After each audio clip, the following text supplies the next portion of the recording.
And by the way, this isn't about me. This isn't about you. It's about honoring our creator. Like our creator deserves all the honor and glory and praise. And how can we do that any better than to prove what he's done for us and show people? And then sprinkle that around other people so that they can use it as well. I mean, I think a lot of people get caught up when they start making it about them. Yeah. And, there's a fine line there because I got to get known to be able to spread the word. Like somebody has to know who C-Roc is, or I don't get the word out to people. But really at the end of the day, I remind myself all the time, and I need to remind you and your audience from what I'm coming from is it's about my creator. Your network is your net worth. Come listen to some of the most successful people I know share invaluable knowledge, stories, and advice in real estate, business, and beyond. This is Weiss Advice. Whether you want to take your business or personal life to the next level, look no further. Welcome back to Weiss Advice. I am your host, Yona Weiss, and I am pleased to be joined today by the one and only C-Roc, Mike. C-Roc, what's going on, my friend? What's up, Yona? Hey, so thankful to be here, man. Every interview I go on, I love to start with gratitude because, the opportunity to be on someone else's show and share with their audience, like you can't take that for granted, man.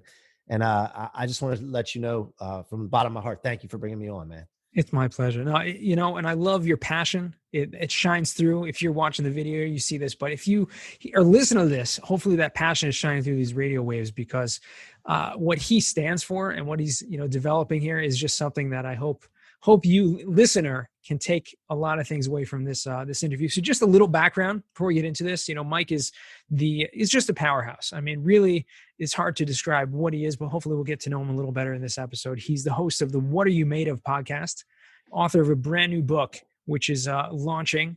Very exciting to be a part of that. The Rocket Fuel, which hopefully we'll learn a little more about what's driving him. And he is out there to help make the difference in tons of people's lives, whether that's through his own business and mortgage financing, whether that's through just reaching as many people as possible through his message and trying to help people reach their own potential. So appreciate you taking the time here, Mike. And tell me a little bit about, how do you start the What Are You Made Of podcast? Like, where'd that come from? Yeah. So, I have a story to tell, and I didn't realize that I had a story to tell until about, I guess it was 2018. I went to the Growth Con with Grant in Miami, and the guy named Pete Vargas stood on the stage and shared his story. And he was teaching how to share your story and connect with your audience and then sell your product and service. But I was sitting in this audience of 34,000 people, and it felt like everybody just disappeared, and it was just Pete on stage talking to me. It was like a really weird experience. And he was telling a story about his father and his relationship with his father and how it came full circle and all that. And it really hit me, man. And I'm like, wait, I got a story. Why haven't I not been telling I can't figure this out. Why haven't he's doing it on the stage right now in front of all these people. And he was nervous and he was sweating and I'm like, dude, I could do that. So I really thought to myself, this is powerful what your mind does for you. But I really thought to myself, dude, I could do that. So I got in a car after that with 3 of my buddies I went there with. And I told the guys, like, dude, I'm going to be doing that. Like, that's something I should be doing. There's no reason that I shouldn't be doing this. I'm not playing a big enough game. So I realized that, people don't share their story for a few reasons, Yona. One is because they think it's ordinary and they need an extraordinary story if they're going to share something. Like, they're like, why would anybody care? Who cares? Right. The other reason they might be embarrassed by their story, they might have been abused or came from a really poor family or drug addict. Who knows? I was embarrassed a little bit about my story, which I'll share with you here in a second.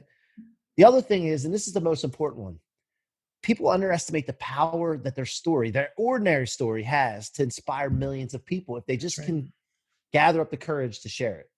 So I realized this, and I'm like, man, how selfish and inconsiderate and self-centered have I been not sharing my story when it can have the impact that it has. So What Are You Made Of is I named it that because I talk to myself a lot. I might be a little crazy, but I believe in positive self-talk. And growing up in a family, there's 8 brothers or 8 kids in the family. I was the oldest. I still felt alone a lot of times. And that's because I came from a broken home and I don't remember my parents together. I'm the only one that has the same mother and father, and the specific mother and father that I have. And I just felt alone. So I talked to myself a lot, and it got me through a lot of things. And, so when I thought about the podcast, I'm like, I'm telling stories. I want to encourage people to come on and share their story. And I'm want to find out what people are made of, man. So I start the podcast off asking that question, what are you made of? And it's so awesome to hear these different, interpretations Everyone of has what a people different think. take. Yeah. Yeah, it's great. So, that's where that came from. I've been doing it for a year and a few months, 100 some episodes. And now I have a library of some of the most successful people on the planet to go back and listen to for myself and take content from. And my company, they all use the podcast to listen to in the morning to pick some things up for our business. That's awesome. So it's pretty cool. It's good. It has multiple, multiple tracks that help people in different ways. So whether you're listening to it as a motivational, or whether you're listening to it just to, gather to help for yourself. And I think the fact that you allow people, that space on your platform to share their own stories is an incredible thing. And like you said, that's what kind of inspired you. And I see that, behind you, you got the 10X, you got the 10X rule, you got the book over there. Yeah. Grant Cardone, obviously you're a big fan of his. He wrote the foreword for your new book, which is being released, Rocket Fuel. How did you get on that? Well, first of all, like, I don't feel like a fan. I know it could appear that way, but I think more than anything, it's a target for me. Not as he's a target, but like a lot of people look at people like their mentors and they look at that's the end game for them. To me, I look at it as it's a spot on the journey where I'm going, and that's the target. And I got to make sure that I remind myself, like, Grant can do it, I can do it. He wrote a great book. He's going to impact people. Like, that impact I want to have on people. And then I want to take it farther because I think I have the opportunity to learn from Grant and others like him, their mistakes and where they messed up, and then fast track things a little bit. But not only that, take it further. So just to speak on that, that's what that is. And then, I when I was writing the book, everything that we did with the book from the start and my team that I developed around it, I told them that this is a bestseller. I don't care what we think now, what you believe now. We need to, if you're going to be working on this project with me, we need to believe that it's a bestseller. And everything that we do around it needs to go towards that target. And in the beginning, I said to myself too, because I was being mentored by Grant at that time too. And I'm like, there's such a big impact in my life. I got to get him to write the forward. I hadn't met him at that time. He didn't know who I was from Adam. So what happens when you do that and you put that in your mind, everything's got to go towards that, right? So what I have to do is I know that he's not going to put his name on a book that he doesn't believe in and the person he doesn't believe in. So I have to raise my standards immediately. And everything I do, I have to show success and show that it stems from some of the principles that I learned. That's what I did. And that elevated me beyond the forward. I mean, beyond all that, it elevated me and the people around me to the highest level that we couldn't even imagine some of the success we've had over the last year. Now, wow. Visualizing that and then asking the question, the confidence that I had to ask the question and knowing that it could be like, yeah, dude, get out of here, blow. But what I got that from Jared Grant said to me, because I asked him to check with Grant for me. Jared said he doesn't write forwards generally. If he does, he doesn't write it for anybody, just anybody. And he also charges. And I'm like, well, dude, give me the details because I might be crazy enough to just do it. And he gave me the details and he said, well, first of all, Grant said he would do it for you. You are, an example of what we're trying to get out in the world. And secondly, the money was this. And I don't want to share exactly how much, but it's a lot. And well, I guess it's subjective, but it was up there. And if I told you, you probably think I was crazy. Your audience would think I'm nuts. But if you think about things the right way and understand that I know that Grant was getting ready to go on Discovery's channel's Undercover Billionaire. I know what he's capable of and I know what he's been capable of and I know where he's going right now. And to me, it was worth it. But not only that, I committed myself to a long time ago to say he's going to be on that cover of that book. And I had to make it happen. So at first I thought that was, man, that's a lot of money. Are you kidding me? Like, he doesn't just write the forward for people he believes in and has success on his stuff. I mean, come on. That was the wrong way to think. Interesting. The right way to think is, okay, let me expand my mind here. What would this mean? And by the way, this is a number that's like, I can't give you the exact, but it's not over six figures and it's not like way below six figures. So it's okay. So I had to think about myself, like, where do I want to get this money from? Like, do I want to take it from or do I want to figure out how to get this money? So this is Grant's whole thing. Who's got my money? And so I started thinking this thing in my mind, like, okay, well, I just got to figure this out. I got to get this money because this means something. And I don't care about the money at the end of the day. I get the money, I give it to him. That money's gone. I go get more money somehow in my future. I'm not quitting. And then nobody can take that from me. My book has a foreword written by him. It validates the rocket fuel concept, which I'll get into here in a second. Mm-hmm. And nobody can take that from me. And that's a hell of a story. So that's what it's all about. It's true. We're sometimes faced with these kind of challenges, and we have to make that decision and see, a lot of people would just turn that away. And to be honest, I literally last week just reached out to one of his associates in his company, because I was thinking of getting him to come on. I do a weekly meetup and we get different people, come and speak on different subjects. I was like, oh, how great would it be if, and we have someone in his company who regularly attends the meetup. So I was like, oh, maybe we can get him to join. Like, how much does that cost? How much is he going to charge for that? And so, I went into it with the, from the get-go, knowing that, yeah, there might be, but it's worth it. If to associate yourself with someone who can help to bring you up and bring the level of the people around you up, it may very well be worth it. Well, and the other thing is that he knows who I am now, and you pay for access. You got to pay for, like, that's one thing I've realized over the last year and a half is in Hollywood, in big circles with higher profile people and more successful people, you pay for access. That way they know you're serious. They give you the time of day, and then that's your time to shine. And that's the way I looked at it, man. And you know what? I have no regrets about it. As soon as the money went out of our bank account and went over to there, I'm like, good, that's gone. Let's go get some more money. And I got it now. And so it's just, but I can tell you, a year and a half ago, I'd thought I was freaking nuts. I would have not even entertained it. The amount of money, like, I just didn't think big enough. Mm-hmm. And so the funny thing is that you do this, you start thinking bigger, and then all of a sudden big money starts coming your way. It's like, it's the craziest thing, man. And I just was so glad I figured this out. I wish I figured it out a lot sooner, but yeah. So what's that? I mean, what is it? What is it that does that? I mean, this is for those people listening here that they think it's kind of crazy concept. Like, you just think that you can get money, like money will show up. It sounds a little strange, but I think the concept is, and maybe you can kind of put this in a better framework, but when you start visualizing what, something is to happen, you create that reality for yourself. And I think the power of thought and the power of positive thinking and energy is incredible. So when you're directing it at a specific goal, right, you're going to get there regardless of, the things that stand in your way. Yeah. So there's a couple things that go along with that. One, a book, obviously everybody's heard Think and Grow Rich. And if you see people, my big thing is like, I want to see people that have done something and follow the blueprint, right? Like, why not follow the blueprint? That's what I do. And I see that. Now, the other thing is that, like, if Steve Jobs and what's his name from Tesla? Elon Musk, like, let's just pretend that they didn't think about the things that they thought about and think that they could actually do it. Then we wouldn't have what they had, the products that they put out. It wouldn't happen. The thought happened. They wrote that thought. They visualized it. They probably drew it out, wrote it down, and all of a sudden, magic happens. So we're put on this earth, okay?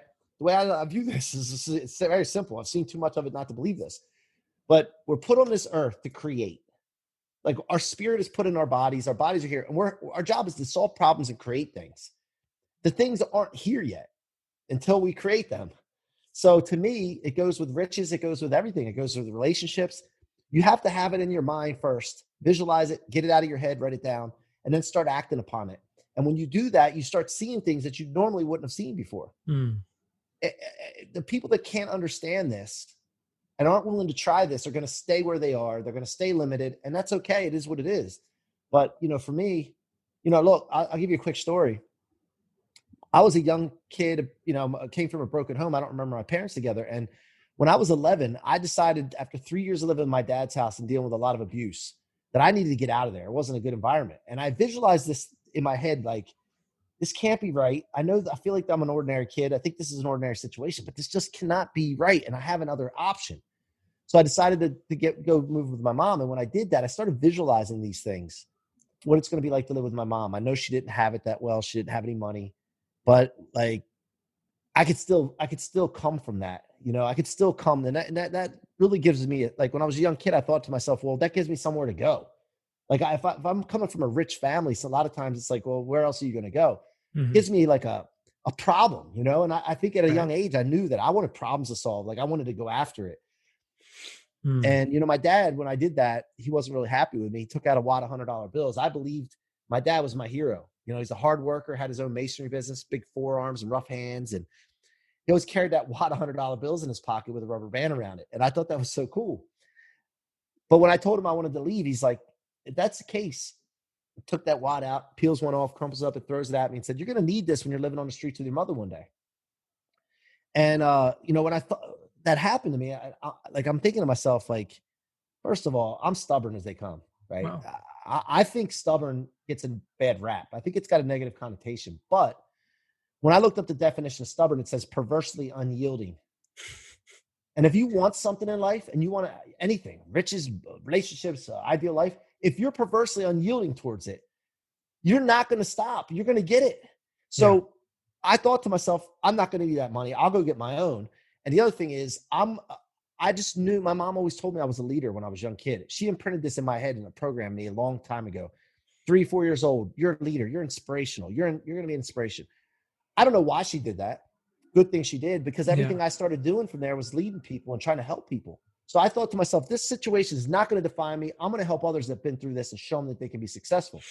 But I visualized this as a young kid. All my life from there, I've been fueling off this period of time. Mm-hmm. And not letting anything stop me because of that. And just remembering, visualization works backwards too. You got to think about what happened and remember the emotions that you felt, and remember like the commitment that you made to yourself, that you're not going to stop. Wow. So yeah. So a lot of things to unpack there. I mean, there's so much, emotion, so much passion that I can see, going into that kind of story that anyone had to deal with, an 11-year-old kid dealing with that kind of, a lot of people would see that as rejection, right? And I think how you saw it was not that. I mean, I don't know how you saw it at the time, but the way that you're sharing the story is that you saw it as opportunity.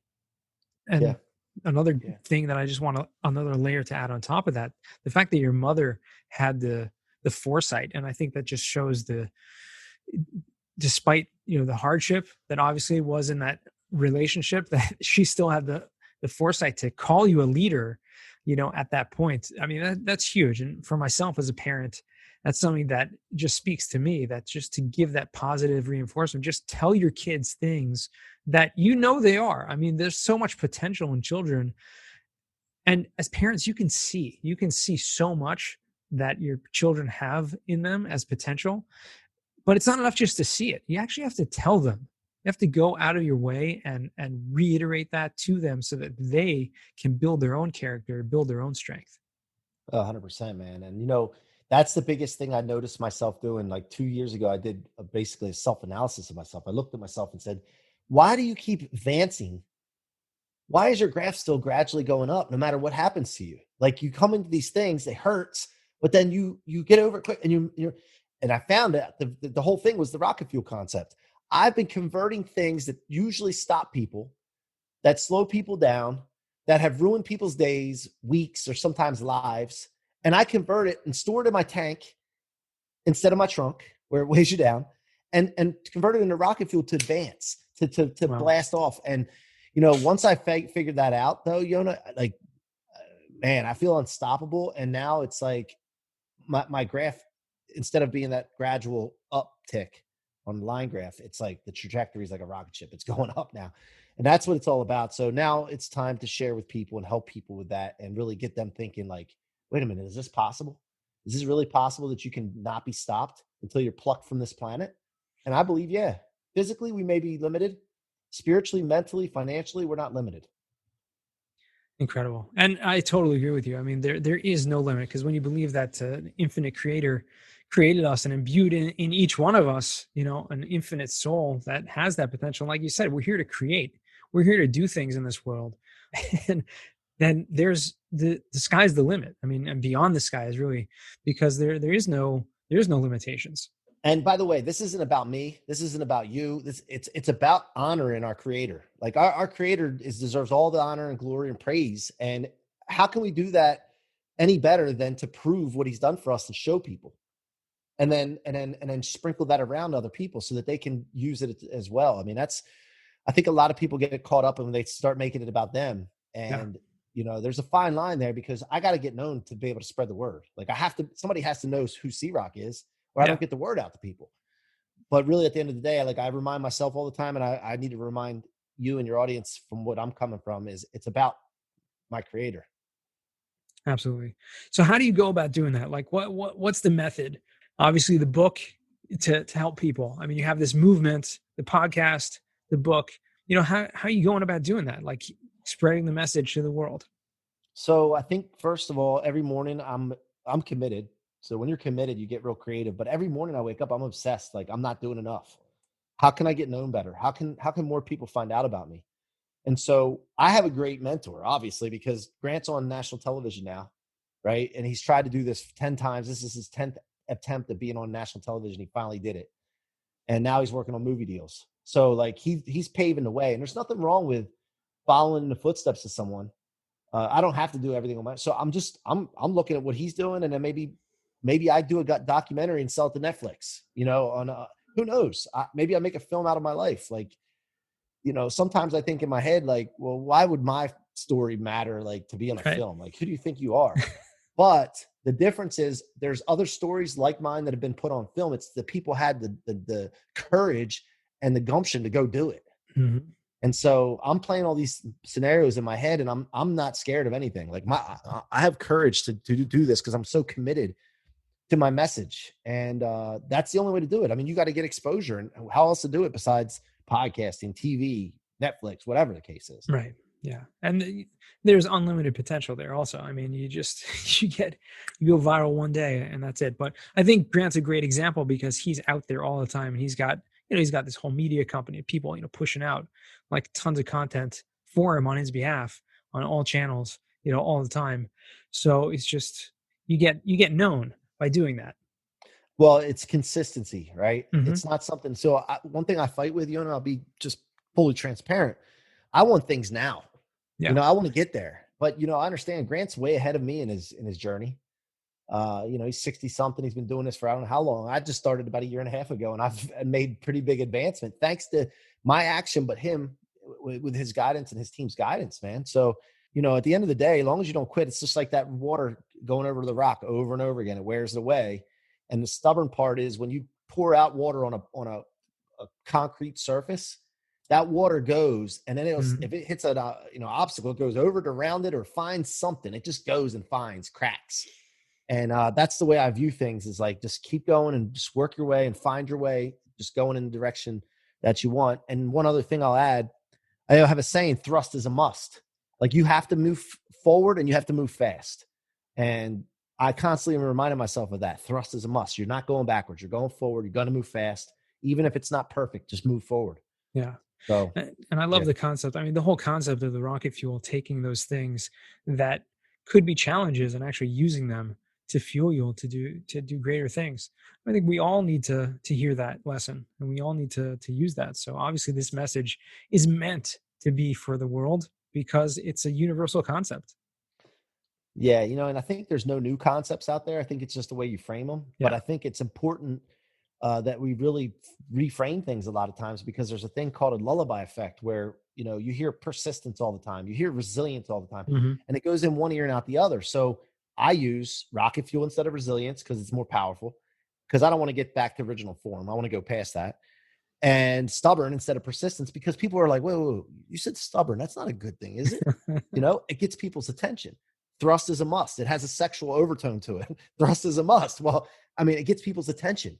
And so that's very important. I think anybody that's listening to this that wants to influence or teach people, to really start trying to frame things a little differently than people are used to hearing. That's a great tool. Reframing things, putting a different package on things because I love that. There's so many ways, directions we can go with that. And everyone can take that, to their own, because there's so many different things everyone has, in ways that you can reach your own audience and your own people. And, just to get back to the original, point of this conversation here, or not point, but the original, uh, how we started out here, which is that sharing your story is a must. And each one of us has a unique story, and each one of us has a way that we can inspire others. And so you have to find a way to share that story. So I'm grateful for you to take the time over here and sharing your story a little bit, sharing with our audience. But I want to jump into the final four, right? These are the four questions that we ask all our guests to close out the show. And the first question I asked, Mike, is what's the worst job that you ever had? Yeah, that was there's probably a couple, but I think the worst one is pouring concrete in the heat and dealing with rebar and all those braces that when you got to set up a form for comp, man, that's some hard ass work. That was difficult. I think that I'm trying to think of any other ones. Man, I don't know. I probably had other ones, but that's probably the worst. Yeah, physical labor is usually up there when Yeah, when you're talking yeah. about hard work out in the heat. Definitely doesn't sound like fun. Second question, what's a book that you've read that's given you a paradigm shift? So we already talked about the 10x rule, but if there's something else to help you change the way you're thinking? Yeah, it would have to be Beyond Positive Thinking by Dr. Robert Anthony. I would say that's a big one. Oh, Because I'm always thinking, oh, think positive, but how do you think positive? Like, what's beyond that? And there's a lot about intention statements in there and the words that you use and understanding that what you think is what you end up saying, and what you end up saying is what you do, and what you do is becomes your life. And I think that's very important. So I catch myself a lot of times with the words I use, instead of saying something that it's hard, and that's going to be hard. You're programming yourself the wrong way. So it's not that thick of a book, but it's really dense with content like that you can really use to understand your mind.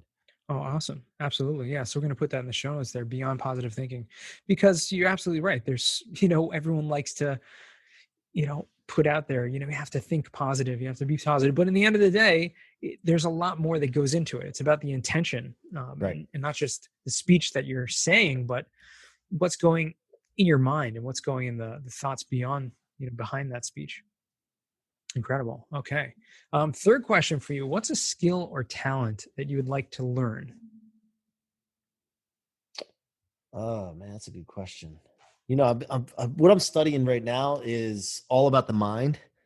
Speaking of that book, I mean, I'm looking at all different, I'm reading about religions. I'm not any particular, like when I read a book, it doesn't make me that, religion. I just like to really investigate spirituality and the mind as much as possible. Mm-hmm. And I don't want to, I grew up in a Christian, a Catholic actually, and then I went to just being non-denominational Christian church.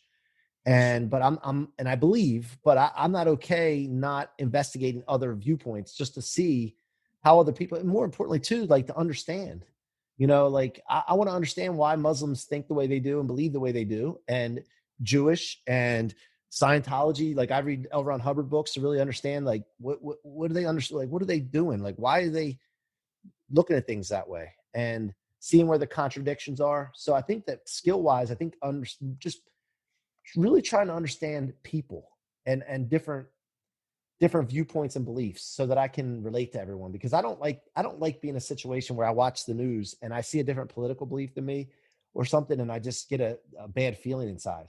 Mm-hmm.